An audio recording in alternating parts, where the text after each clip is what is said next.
Hello guys, आज electrical info में जो हमारा टॉपिक है वो है construction of potential transformer and it's important point. नीचे आपको दो पोटेंशियल ट्रांसफार्मर नज़र आ रहे हैं। एक में इनर पार्ट्स को शो किया गया है और दूसरे में आउटर पार्ट्स को शो करके राइट साइड पे इंडिकेट करके राइट कर दिया गया है कि कौन कौन सा पार्ट ये जो हमारे पोटेंशियल ट्रांसफार्मर में लिखा गया है। तो स्टार्ट करते हैं कंस्ट्रक्शन ऑफ पोटेंशियल ट्रांसफार्मर। तो जो हमारे पोटेंशियल ट्रांसफार्मर फार्मर की जो कंस्ट्रक्शन है वो है ऑलमोस्ट सेम है हमारे किसी भी नॉर्मल ट्रांसफार्मर की या पावर ट्रांसफार्मर की। इसमें क्या होता है, दो वाइंडिंग्स होती हैं जैसे बाकी आम हमारे ट्रांसफार्मर है उनमें होती हैं। एक जो होती है प्राइमरी वाइंडिंग और दूसरी होती है सेकेंडरी वाइंडिंग। क्योंकि ये जो हमारा पोटेंशियल ट्रांसफार्मर है ये जो है अमूमन जो है ये स्टेप डाउन ट्रांसफार्मर होता है। तो इसमें क्या होगा, हमारे जो प्राइमरी वाइंडिंग होगी उस पे नंबर ऑफ़ टर्न्स ज़्यादा होंगी और जो हमारा सेकेंडरी वाइंडिंग होगा इसमें नंबर ऑफ़ टर्न्स बहुत कम होंगी, ताकि हम जो है इसे ऐसी रेंज सेफ रेंज में ले आएँ ताकि उसमें हम वोल्टेज को मेजर कर सकें जो मोस्टली 110 वोल्ट से कम होते हैं, जो हम वोल्टीमीटर से भी चेक कर सकते हैं सेकेंडरी वाइंडिंग पे। ठीक है, तो ये जो है स्टेप डाउन ट्रांसफार्मर है और इसका जो डिज़ाइन और मटेरियल है हम ऐसे परचेज़ करके या मैन्युफैक्चर ऐसे उन्हें असेंबल करेगा ताकि हम जो ग्रेटर एक्यूरेसी हासिल कर सकें अपने वोल्टेज की, ताकि हमें पता चल सके कि कितने वोल्टेज ड्रॉप आ रहे हैं या कितने लॉसेस आ रहे हैं। तो इसके कुछ इंपॉर्टेंट पॉइंट हैं कंस्ट्रक्शन के। हमारे जो पोटेंशियल ट्रांसफार्मर है या वोल्टेज ट्रांसफार्मर है इसके कुछ पॉइंट हैं वो मैंने इधर लिखे हुए हैं, वो आपको वन बाय वन बताता हूँ। इसमें सबसे पहले हमने देखना है जो हमारी दोनों वाइंडिंग है सेकेंडरी और प्राइमरी, तो उसका जो कंडक्टर हम यूज़ कर रहे होंगे वाइंडिंग का वो लार्ज होगा। ठीक है, वो हमारे यानी कि एक्यूरेसी के लिए बहुत ज़रूरी है। पॉइंट नंबर टू है जो हमारी वाइंडिंग है तो वो क्या होगी, कोएक्सियल होगी। हम उसे वाउंड किया होगा अपनी कोर के इर्द गिर्द ताकि जो हमारे लीकेज रिएक्टेंस है वो कम से कम आए। तो लीकेज रिएक्टेंस के बारे में मैं पहले आपको बता दूं। आपको पता है हमारे जो दोनों वाइंडिंग होती है वो जो है मैग्नेटिकली एक दूसरे से लिंक होती है। ठीक है, जो हमारे दोनों वाइंडिंग है ट्रांसफार्मर की, जब उनकी दोनों वाइंडिंग मैग्नेटिकली लिंक है लेकिन उनमें जो मैग्नेटिक फ्लक्स है वो दोनों वाइंडिंग का किसी एक में लिंक नहीं होगा, यानी कि हमारी सेकेंडरी का या प्राइमरी का जो मैग्नेटिक फ्लक्स है वो किसी जगह लिंक नहीं हो रहा होगा। तो उसकी वजह से क्या होगा, हमारे जो है जो हमारे पास है सेल्फ रिएक्टेंस पैदा होगी। उस सेल्फ रिएक्टेंस को हम लीकेज रिएक्टेंस भी कहते हैं। और लीकेज रिएक्टेंस जब हमारे सिस्टम में आ जाएगी उसकी वजह हमारी दोनों वाइंडिंग में वोल्टेज ड्रॉप आ सकता है। उसको रिड्यूस करने के लिए हम जो अपनी वाइंडिंग है उससे क्या करेंगे, को एक्सियली वाउंड करेंगे कोर के इर्द गिर्द। ठीक हो गया जी। अब पॉइंट नंबर थ्री है कि हम जब वोल्टेज ट्रांसफार्मर बनाएंगे अगर तो वो स्मॉल होगा, छोटे वोल्टेज का होगा, लो वोल्टेज का होगा, तो उसे शेल टाइप स्ट्रक्चर में हम बनाएंगे जैसा कि ये ऊपर दिखाया गया है। ठीक है, शेल टाइप स्ट्रक्चर जो है हम लो वोल्टेज के लिए लेंगे और कोर टाइप स्ट्रक्चर जो है जो नीचे दिखाया गया है ये हम लेंगे हाई वोल्टेज के लिए, जो जैसे कि हमने अपने सब स्टेशन में यूज़ किए होंगे। इन दोनों में डिफरेंस ये है कि जो हमारा शेल टाइप है उसमें क्या हो रहा होगा, कोर सराउंड कर रही होगी हमारी वाइंडिंग्स को, जैसे कि आपने देखा है कोर इर्द गिर्द है हमारी वाइंडिंग के और वाइंडिंग सेंटर में है।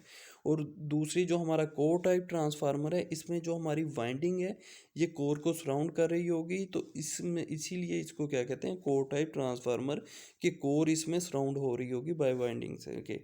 तो पॉइंट नंबर फाइव है जो हमारी हाई वोल्टेज प्राइमरी वाइंडिंग होगी उसे क्या करेंगे, हम डिवाइड कर देंगे कुछ हिस्सों में या स्टेक्स में, जिसकी वजह से क्या होगा, हमें इंसुलेशन की जो रिडक्शन हो जाएगी, क्योंकि इंसुलेशन की कॉस्ट बहुत ज़्यादा होती है।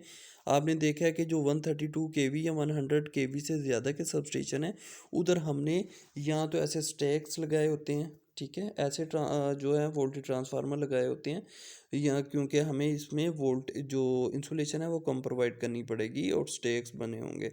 दूसरा, या तो हमने क्या किया होता है, सीवीटी लगा देते हैं, कैपेसिटिव वोल्टेज ट्रांसफार्मर। उसमें क्या करते हैं, वो हम कैपेसिटर लगा देते हैं, कैपेसिटर यूज़ होंगे एज अ वोल्टेज डिवाइडर। वो हमारे जो हाई वोल्टेज को एज अ वोल्टेज डिवाइड करके हमारे जो वोल्टेज ट्रांसफार्मर को देंगे। तो इस वजह से हमारा जो वोल्टेज ट्रांसफार्मर है हम छोटे साइज़ का भी उसमें लगा सकते सकते हैं अगर हमारे साथ हमारे वोल्टेज ट्रांसफार्मर में वो कैपेसिटर लगे हुए हैं। तो इसे हम यूज़ करते हैं एज यानी कि सीवीटी भी कहते हैं। और उसमें हम क्या करते हैं, सीवीटी एक और फंक्शन के लिए भी हम यूज़ कर रहे होते हैं, जिसमें हमारा पीएलसीसी आता है, जिसमें हम हायर फ्रीक्वेंसी के सिग्नल पीएलसीसी में देते हैं अपने सीवीटी के थ्रू, और उससे हम कम्युनिकेशन कर सकते हैं। ये किसी और टॉपिक में बताएंगे। अब आ जाते हैं जी पॉइंट नंबर हमारा जो है 6। इसमें क्या करेंगे, हम वार्निश कैम्ब्रिक करेंगे। आपने देखा है कि कुछ ऐसा लेनन या कपड़ा आपने पावर केबल्स में भी देखा होगा, आपने जो ट्रांसफार्मर की वाइंडिंग है उसके ऊपर भी चढ़ा देखा होगा।